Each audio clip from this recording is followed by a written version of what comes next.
it's a weather impact alert day. We have the potential for strong storms later on today. Now, there will be some localized flooding with isolated 40 to 60 mile an hour wind gusts. Those are the two things that we're focused on later on today.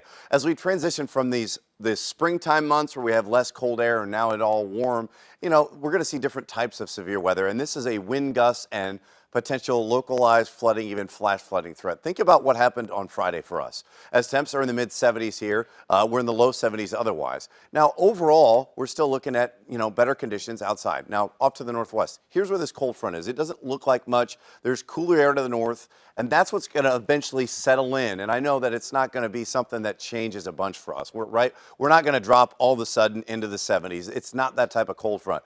This is going to bring us back to where we should be this time of the year and bring us much less humidity as we look outside. Now, this wide complex of thunderstorms, as we've seen several of them ahead of this, because we really haven't seen much of a pattern change, right? We had that high that kind of broke down and has kept us warm. We've been in the same pattern. It's hot. It's humid, and thunderstorms have developed along this stationary boundary, which remains in place.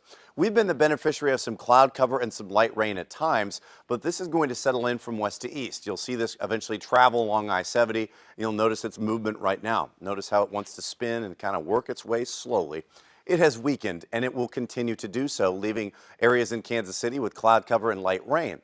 But as it fizzles out and brings us another opportunity for rain later on today for us, we're under a marginal risk for severe weather. Now, this is category 1 of 5 from the Storm Prediction Center, and it's nothing to get excited about, right? This is not some widespread severe weather outbreak. There's not significant severe weather, but what there is the possibility for an isolated severe storm or two, and that's what we'll look at. I want to focus on 12:45, 1 o'clock, still pretty dry, but as we get into the afternoon hours, picking up the kids from daycare, things like that, that's when the chances for rain start to go up a little bit. And our weather impact alert continues. It starts there from 4 to 10 o'clock with heavy downpours, 40 to 60 mile an hour wind gusts. So I just want you to be prepared as you're staying on the roads.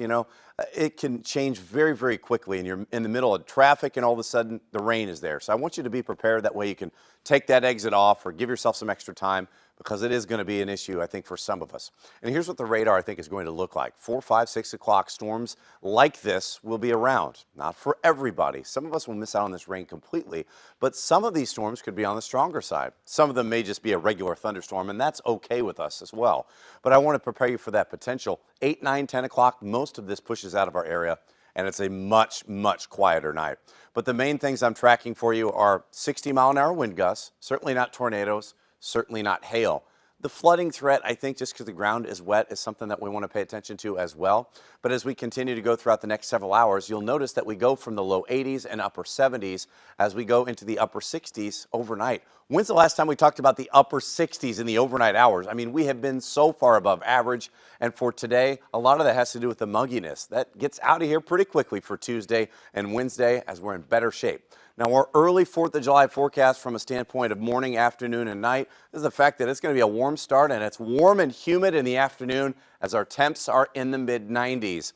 For the next 10 days, gets us out of any impact alert days for tomorrow and throughout the rest of the week. So we get a brief respite here as we have temps in the mid-90s heading into the holiday weekend. Slight chances for rain on the tail end of Sunday into Monday. But right now, we're going to get some warmer air settling into the rest of the weekend and beyond.